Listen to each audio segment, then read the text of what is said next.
Our mission at SD Bullion is clear. The lowest cost gold and silver available online. While we do not have pretty blue boxes, free shipping on every order, or glamorous gold and silver infomercials, SD Bullion has the lowest prices that may save you hundreds on your next order. So before you make your next investment, do the math and join the over 40,000 new customers who have recently made the switch to SD Bullion. Why pay more? Hey everyone, I just created a new website, financeinliberty.com. On the website, you can subscribe to our newsletter so you can keep up to date with all our original interviews and some of the best financial videos and articles from the web. And as usual, it's totally free of charge. So what are you waiting for? Click here and sign up today. Hey everyone, this is Elijah Johnson with financeinliberty.com, and with us today is David Morgan from the Morgan Report. David, thank you so much for joining us today. Well, Elijah, thanks for having me. All right. Well, I'd first like to discuss the precious metal markets. We've seen gold pretty much since the beginning of the year, pretty much steadily rise, and same with silver. Did you want to share with the viewers your perspective on maybe the last month of price action in the precious metal markets? Oh, certainly. First of all, I just want to talk a little bit about kind of what's been in the mainstream news about gold. I mean, you're getting a lot of mixed signals. I mean, you had Druckenmiller that sold out and then he rebought back his position. You're getting reports out of certain nation states that it was like a really bad year for gold bullion, and it's far less than it's been in the past. And then you're seeing other articles that are basically contradictory to that. But there's a couple of fundamental things to look at. And one is, as far as, where is the near-term price action going to go? One is the Commitment of Traders report. Those are pretty reliable. Are they 100% accurate? No, and they're not as accurate for timing as a lot of people believe. But as far as a general trend is concerned, they are accurate. Since the gold sell-off that took place some time ago, like we peaked in the summer months and then we got the sell-off through the end of the year, the conditions of the Commitment of Traders has been very, very favorable to gold. So at this point in time while we're doing the interview, to me, basis the COT, it looks like we have more upside in gold, more than silver. Silver is more difficult to analyze. Silver's washout or reset was not nearly as dramatic as gold's. However, silver is a much smaller market, as we all know, and there's been a difference in trading over the last year or more, a little more than a year, which means that the amount of open interest is steadily growing in both these markets, but particularly in the silver market, since the advent of the Shanghai Gold Exchange, which exchange is a lot more physical than we see through the COMEX, and the ability for the paper positions on the long side to hold their positions regardless of price action to the downside, which means that the whole trading sector has actually changed rather significantly if you pay close attention. So silver, although it is not in a COT, a Commitment of Traders setup that I would say, oh my goodness, silver's got a long ways to go, doesn't mean that it isn't favorable to very favorable. Based on past history, it is not. Based upon the fact that more and more people are entering the silver market, not only on the paper side, but also, of course, on the physical side, means that it remains to be determined. So right now, I would say gold is actually more favorable than silver based on past history, yet silver seems to be holding its own better than gold. For example, on down days, you will see gold off 1% and you'll see silver off only 1%. Normally, there's about a 2-to-1 or 3-to-1 correlation, meaning that silver would be more volatile. If you get a 0.5% down in gold, you get 1 or 1.5% in silver. That isn't happening of late. So silver's acting actually stronger than I would expect. The ratio is actually creeping down, meaning silver is acting stronger than gold. So based on that and the COT, I would say we still have more room to the upside than the downside. Surprises will probably be neutral. And I think this whole year, because you're probably going to ask me that, is probably going to be favorable to both the metals and probably similar to what we saw in 2016. We saw about a 40% rise in silver, for example, and we'll probably see something like 30-40% this year. And of course, Elijah, forgive me, but as always, I must emphatically emphasize barring a black swan event, because if there was something that happened big in the Middle East or with China or in the South China Sea or geopolitically or in the currency markets or all these things that surround our day-to-day activities that we're all aware of, if any of those trigger points were to happen, then you could see a up limit day in the precious metals and a lock limit up for 3 days in a row or that type of thing. So certainly we cannot rule that out, but we can't bet on it either.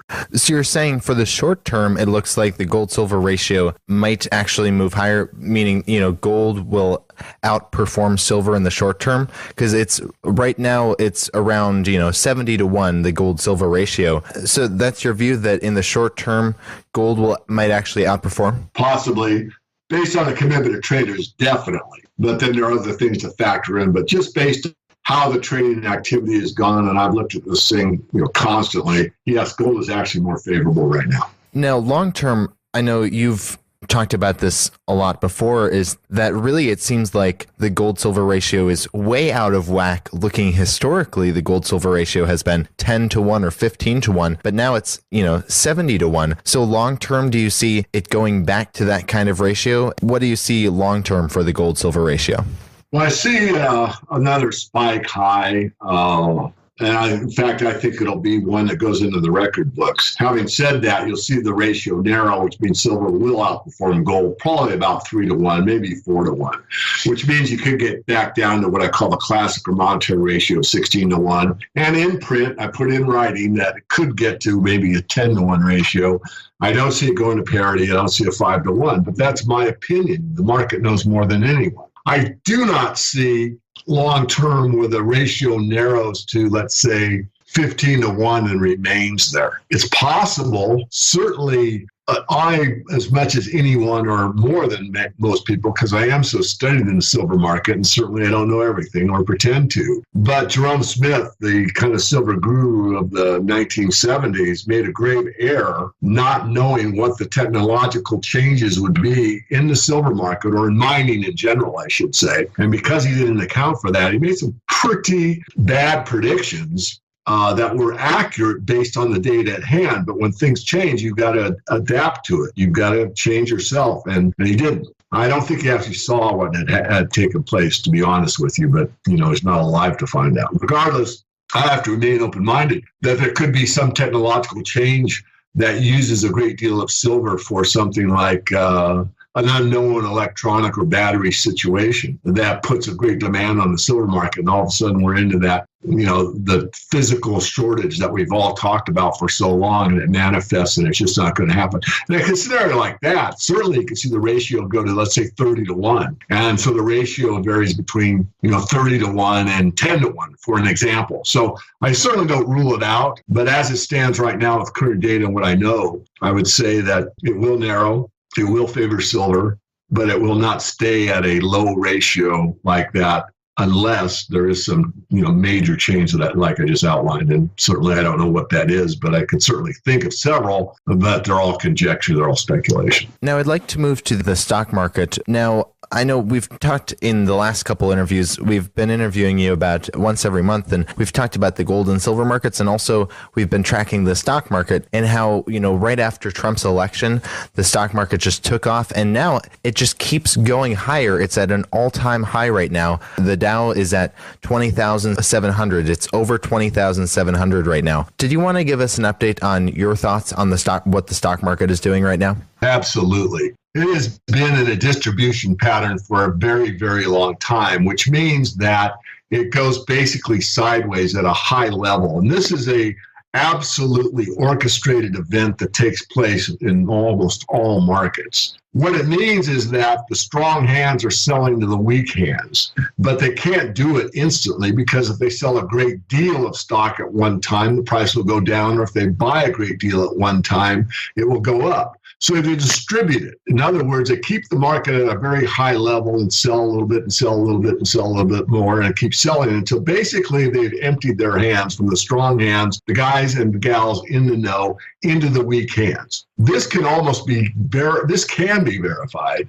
by what's called the internals, because you're getting all the internal things is that the professionals are getting out.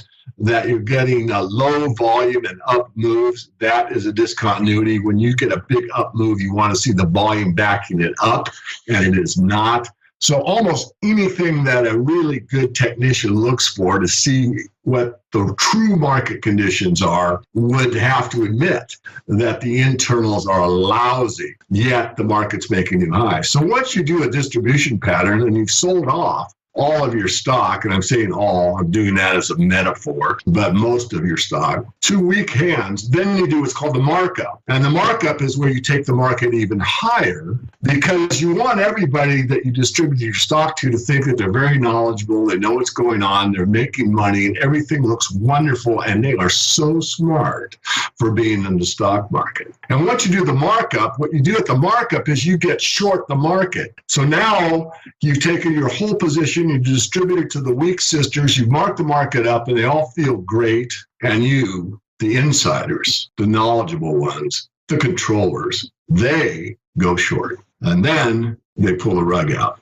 And that's called the markdown. So how long will this take, David? And the answer is, I don't know. But what I do know is the amount of volumes that have been taking place in the stock market for a very long time. So what I just outlined is what will take place. How long will it take? I don't know. More than a week, more than a month. It's going to take a while. But that's a general idea. Distribution, markup, and then, of course, the takedown or markdown. And this will catch a lot of people off guard. And there's nothing that moves faster than a down market. You can have parabolic moves on the way up. And certainly I've experienced a few in my life, believe me. But markets always go down faster than they go up. So that's where I see the stock market. I wish I could tell everybody listening to your show, Finance and Liberty, that it's going to take place, on March 4th at 4 in the afternoon after the markets close, but I can't say that. Now, the conventional wisdom is that the stock market is going super high right now because people are really excited that Trump is going to be great for the economy.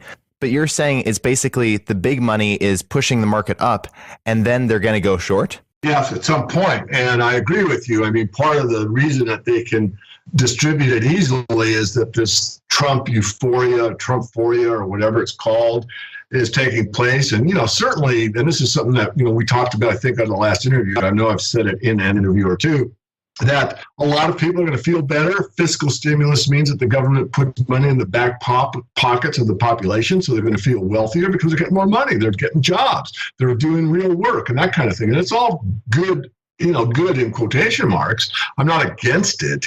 And so this stock market euphoria will probably continue for some time. But as far as what other professionals doing, they always lead. They don't follow. So the market's overvalued by any metric that you want. The internals are deteriorating rapidly and have been for quite some time.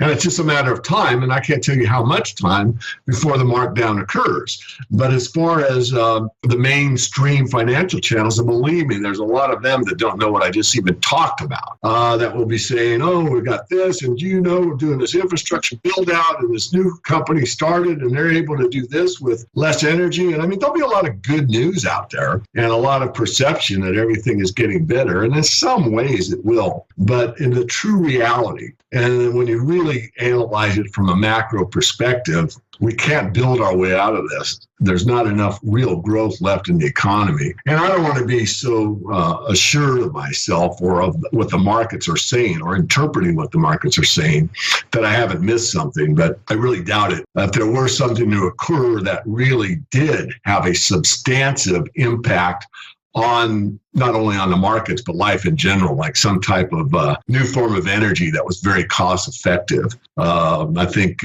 this Cliff High of the Webbot or the Alto reports talks about the new electrics. I mean, if something were to happen technologically wise, it wouldn't even have to be technology that produced a big shift in the markets, then I'd be the first to say, hey, I was wrong, and things are getting better and the market is going higher, but I don't see that curve.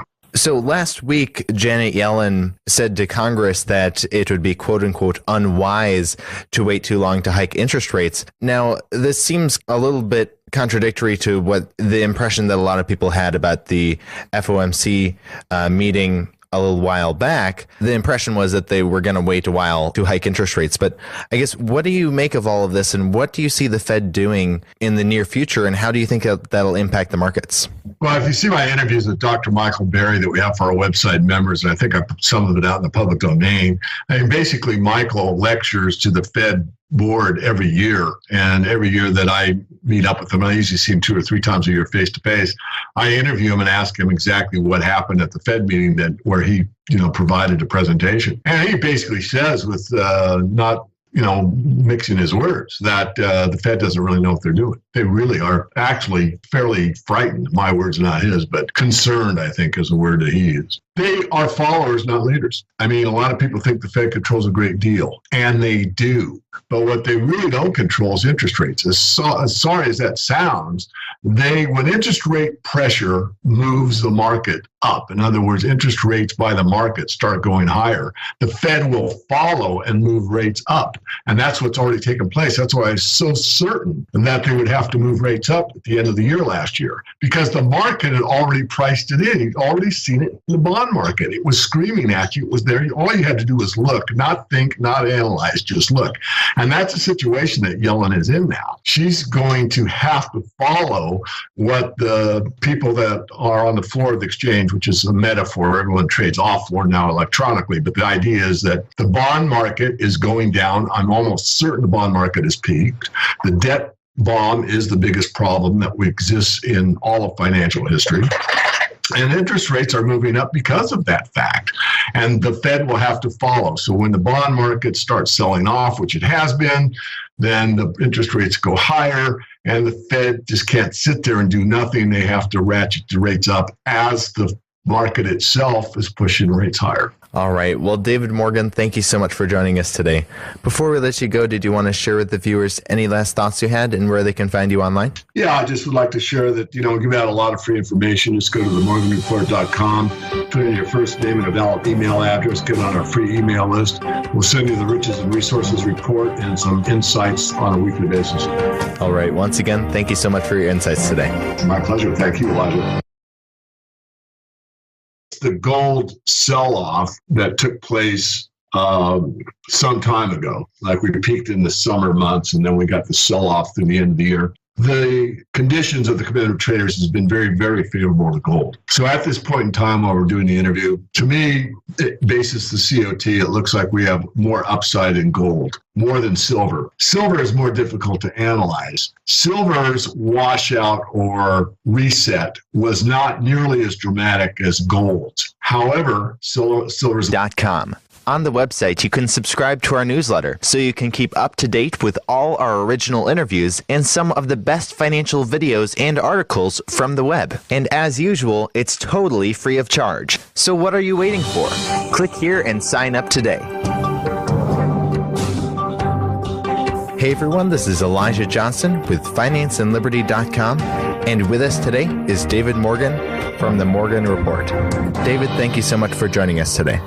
Well, Elijah, thanks for having me. All right. Nation states it was like a really bad year for gold bullion. Man, it's far less than it's been in the past. And then you're seeing other articles that are basically contradictory to that. But there's a couple of fundamental things to look at. And one is, as far as, where is the near-term price action going to go? One is the Commitment of Traders report. Those are pretty reliable. Are they 100% accurate? No, and they're not as accurate for timing as a lot of people believe. But as far as a general trend is concerned, they are accurate.